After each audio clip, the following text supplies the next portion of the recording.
Paano ba girlfriend ko, Brad? Hindi mo naman siguro ako masisisi kung siya lumapit sa akin. Nagskandalo na kayo sa bar, naglabas pa kayo ng baril. Saan nyo nakuha yung baril na yon? Sa akin po yung baril. Bravo, Derek. Hindi ka magaling na sinungaling. At ikaw, Juno, alam kong baril mo yon. Kailangan ba talaga na sinasabi mo sa'yo yung baril? Eh alam mo namang hindi maniniwala sa'yo si Mama. Simula nang dumating ka dito, gusto mo ikaw lang pinapansin. Wala akong ginagawang ganun. Hindi magkasundo sina Derek at Juno. Alam mo, Evita, may naisip ako eh. Bakit kaya hindi tayo magbakasyon? That could be a good idea. We could celebrate sa isang resort. Maaaring ito na ang pagkakataon na hinihintay natin. Doon natin isasagawa ang mga plano natin. Kumusta naman ang project mo? Pag kinasal na kaming dalawa, didispitsahin ko na rin yan. Mabilis ka naman pala matuto eh. Alam mo kasi, Salve, pag kinasal na tayong dalawa, kailangan mong pumirma ng marriage contract. Salve, pakasalan mo ako. Paliligayahin kita habang buhay. Tinatanggap mo ba si Alfred na maging kabiyak ng iyong puso? Opo, Padre.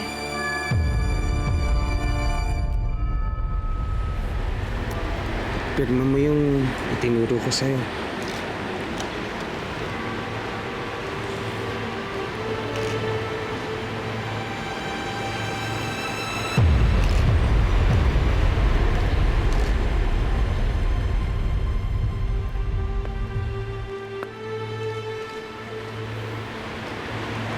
Salve, ipinapangako ko sa'yo. Ako'y iyo lamang. Alfred, pinapangako ko din magiging mabuting asawa ko sa'yo.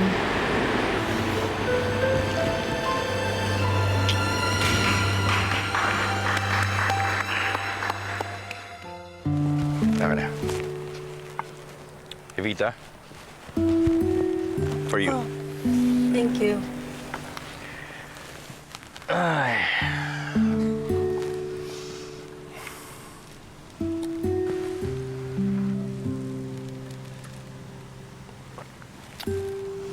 Mukhang hindi pa rin nag-uusap sina Juno at Derek. Bigyan mo lang sila ng konting panahon. Maya-maya lang eh, magkakasama na ang mga yan. Sana nga. Ay, nako. Ang sarap pa namang magbakasyon. Ay, pwede mong kalimutan ang mga problema mo kahit sandali lang. Lalo na kung kasama mo ang mga mahal mo.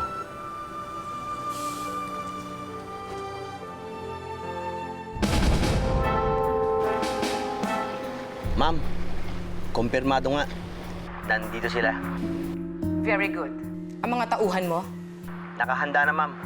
Naghihintay lang ng utos mo. gawin nyo na ang dapat nyong gawin. Opo, ma'am.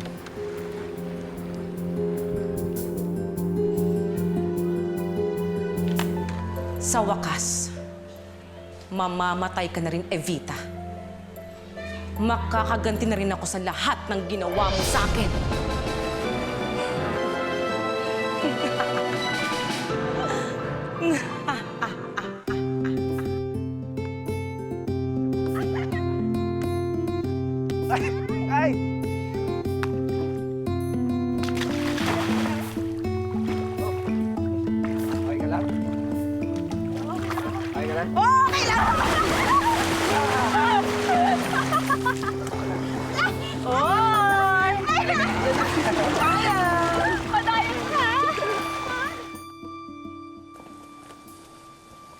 Juno, bakit hindi ka nakikisama sa kanila?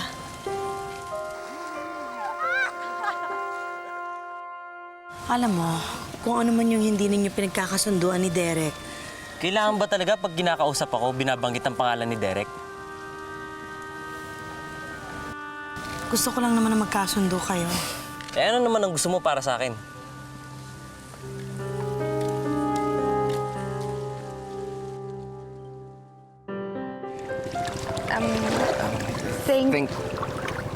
Mag-thank you lang sana ako kasi sinama mo ako dito. Nag-enjoy ka ba?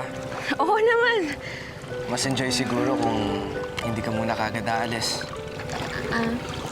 May civic function kasi sila mama mamaya. Kailangan nila ako eh. I understand.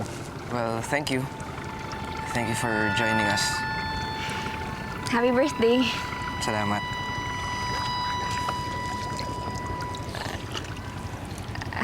Mag-iingat ka. Sige. Sige. Dahan-dahan lang.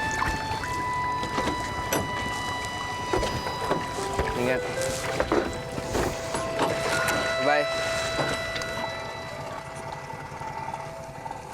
Ang sweet nila, no? Oo nga eh. Nakakaingit. Pwede rin naman tayo maging sweet kung gusto mo eh. Ikaw talaga, puro kabiro eh.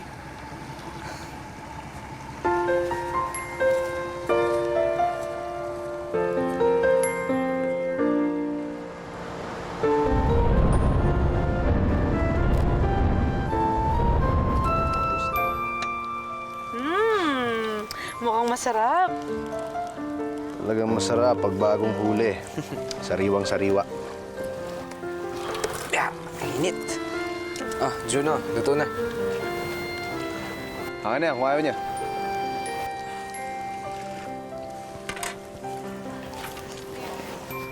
Okay na yan dito. Ma, gusto niyo na isda? Ako nag-ihaw niyan. Kung masarap ah. Oo naman, meron pa isa pa doon. Hoy, saan ka pupunta? Diyan lang, kung saan hindi mahangin. Juno! Bayaan niyo siya.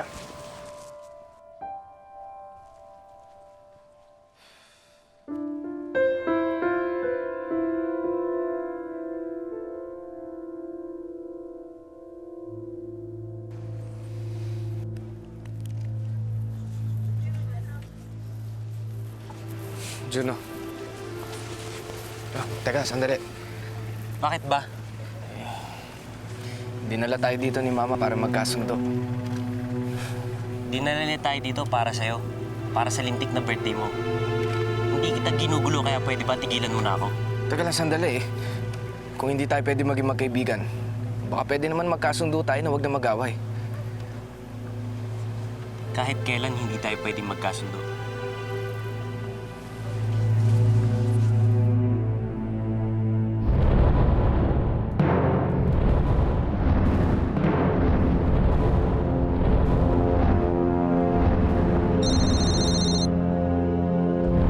Nandito na kami.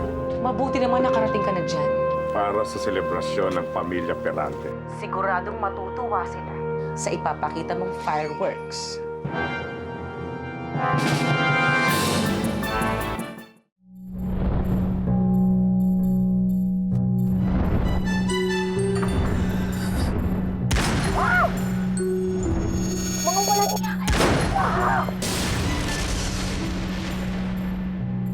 Matindi ang pinsala ng pagsabog sa balat ninyo at sa mga connective tissue and muscles na nasa ilalim nito. Kaya nga, I want another operation. I'm sorry, ma'am.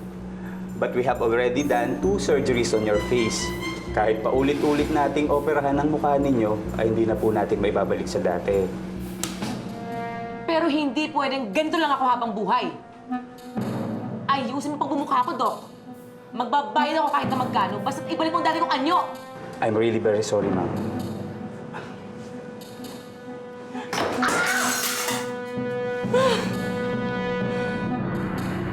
Hayop ka, Evita Perantes. Pinatay mo ang asawa ko. Pinatay mo ang anak ko. Pati mukha ko. Sinira mo. Magbabayad ka ng mahal sa pagwasak mo sa buhay ko!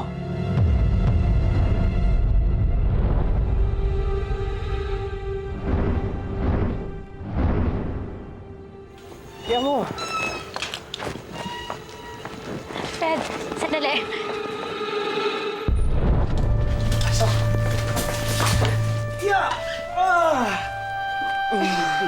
Bigat ako, baba mo ako. Ganyan talaga. Pag bagong kasal, Alfred, baba mo ako. nabuhat ang babae.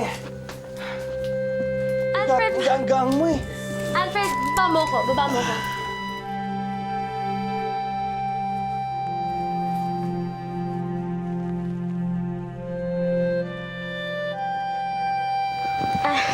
Hindi, ako na lang.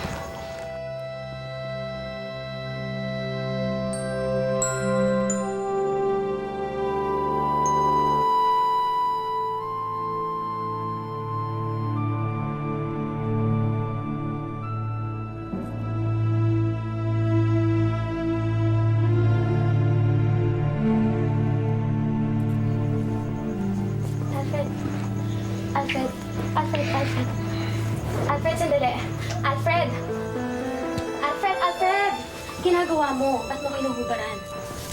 Salvi, ganyan talaga. Ganyan talaga ginagawa ng mag-asawa. Yan, lumapit ka sa atin. Lumapit ka. Tanggalin mo yung damit ko.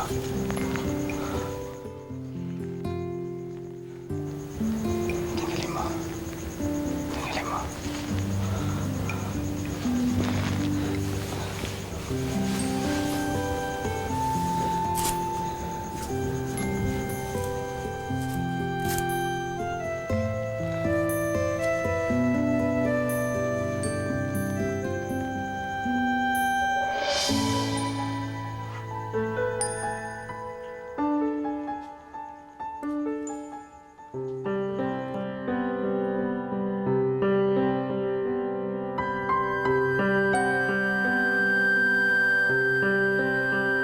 Alfred, sandali.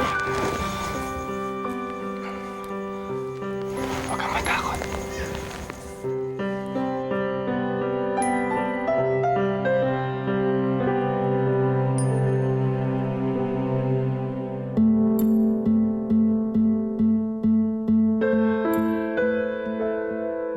Alfred!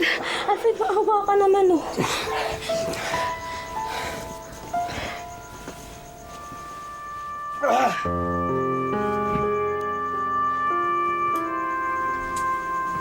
Ay, unan.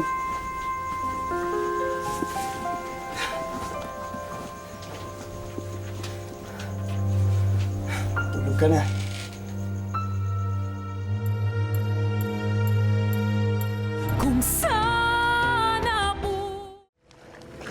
I tried talking to him. Pero yun, iniwan lang ako ng magaling mong anak. Minsan iniisip ko, paano kaya magkakasundo sina Derek at Juno kung palagi na lang umiiwas si Juno? Tama na yun, Evita. Lasing ka na. Hindi ako lasing. Halika na. Hatid na kita sa kwarto mo. Halika na. Hindi ako lasing. Nagkakasayahan na sila. Ito na ang huling gabi ng Pamilya Perantes. Maghanda na kayo.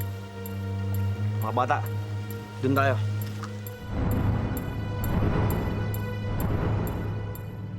Ano pa ba ang pwede kong gawin para magkasundo ang mga bata?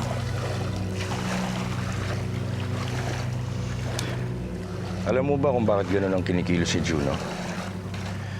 Dahil pakiramdam niya, kailangan niya ipaglaban ang posisyon niya sa pamilyang ito. Dahil anak lang siya sa labas. Dahil hindi lihitimo ang pagsasama ng kanyang mga magulang.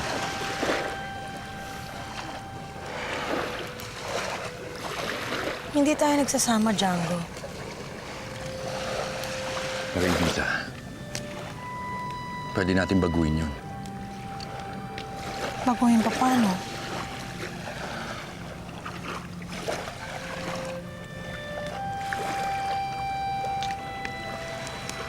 Magpakasal tayo.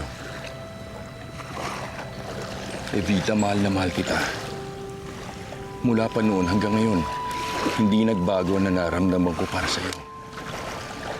Kaya kung papayag ka, kahit ngayon mismo, magpakasal tayo. Bakit ako magpapakasal sa'yo?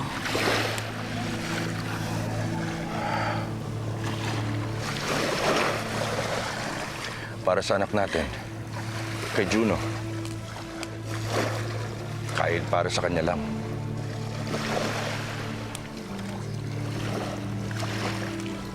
Hindi pagpapakasal ang solusyon para sa problema natin sa anak mo.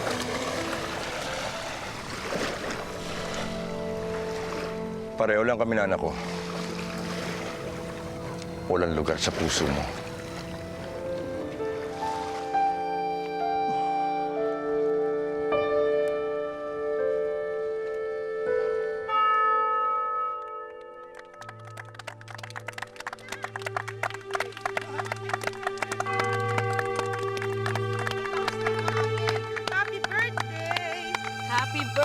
Derek!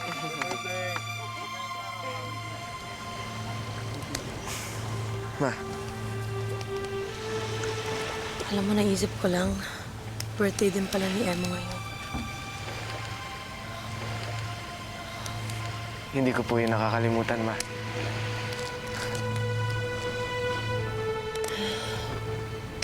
Happy birthday, Emma. Happy birthday.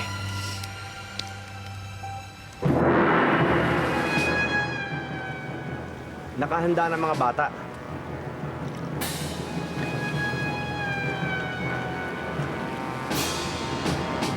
Alam mo na ang gagawin.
Derek, huwag ka makialam, anak!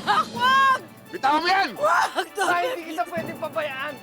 Bitawan mo ang mama ko! Derek, huwag! Bitawan mo sa akin! Hindi ako mapayag na mapahira ng dugo ang mga kamay mo, anak! Huwag! Kapatay ko to! Evita! Django! Django, pagsabihan mo si Derek! Huwag! Bitawan yan!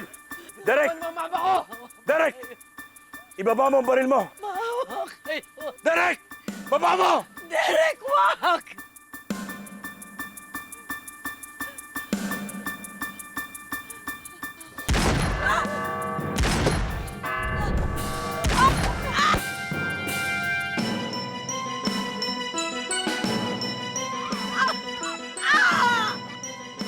Dali! Maubos tayo dito!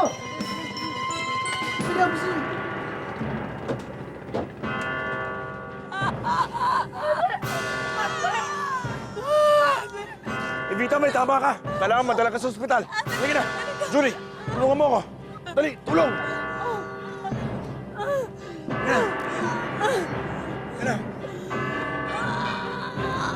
Kung sana mo... Dahan-dahan, ha? Alfred, ano ba kasi itong sorpresa mo? Ba, kaya ka surprise eh. Ito, hawak ka dyan. Ayan. Steady lang, ha? Ready ka na? Ay.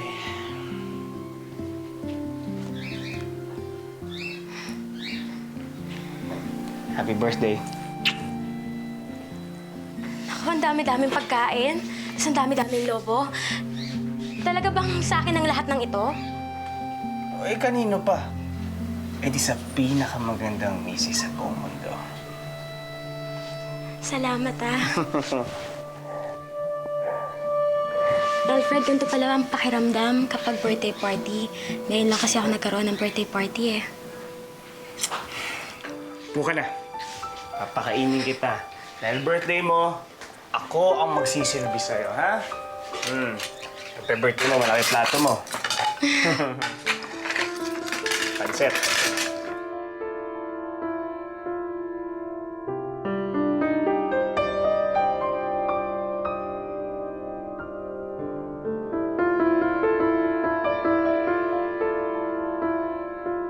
Oh, may activity pala kayo ng mga kasamahan niyo mamaya, Papa.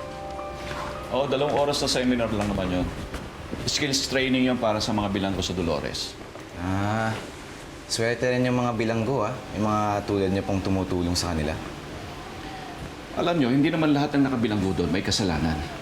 At kahit nagkasala, dapat bigyan ng pangalawang pagkakataon. Makinig ka sa papa mo, Brennan, para maging socially aware ka din. Tsaka parang hindi puro chicks pinagkakabisihan mo, kuya. Naku, umirit na naman tong utol ko. Eto na nga't sasamahan ko si Papa, eh. Buti naman. Ma, kayo po, may lakad po kayo? Rerelyebo lang ako kay Amor sandali para may tumingin dun sa mga bata sa shelter. Ay, samahan ko na lang po kayo. Oh, sige.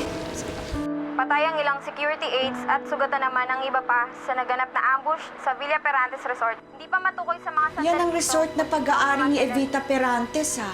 Sugatan din sa nasabing trahedya si Miss Evita Perantes at ang anak niyang si Derek. Si Derek? Wish. Dapat may wish ka bago mo hipan yan.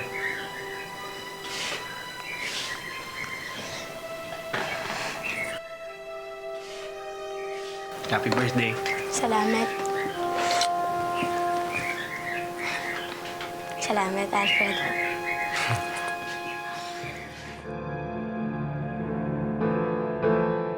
Talagang masaya. Ngayong 18 ka na, makukuha mo na ang pera mo. Makukuha ko na rin ang pera mo sa'yo. Bihis ka na doon. Bakit? Saan tayo pupunta? Punta tayong bangko. Bangko? Doon ka nag-iipon ng pera at saka nag-withdraw. Gusto ko sana magbukas tayo ng joint account. Tiwala ka lang sa akin. Wow! Ang daming pera nito! Walang labis, walang kulang. Walang kulang, pero may labis. Bakit gano'n na lang kung pagtangkaan nila ang buhay mo? Hindi mo na maaaring itago ang totoo, Evita. Ano ba kasi talaga ang totoo? Sangkot ang pamilya natin sa wedding. Kailangan ipaghiganti mo ang pagkakapatay sa iyong ama. Talagang maniningil ako. Sisingilin ko ng mahal ang Derek na yan. Huwag kang masyado mapapaalila sa asawa mo. Panandalian lang yung pagmamahal na yan. Dumarating din, hindi din gagawa ng mabuti sa'yo. Mahal po ako ng asawa ko. Buti nga sa'yo.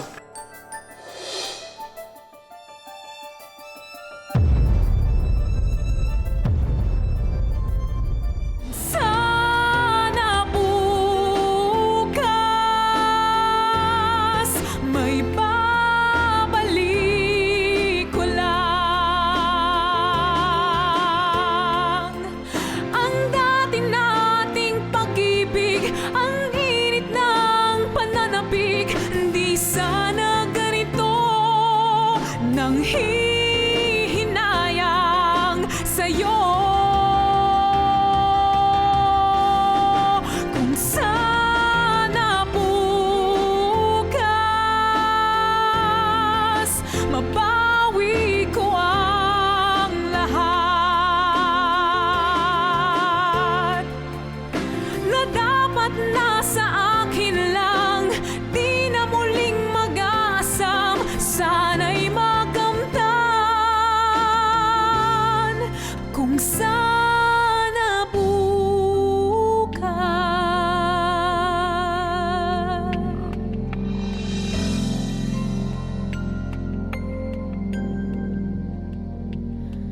Dati hinahanap-hanap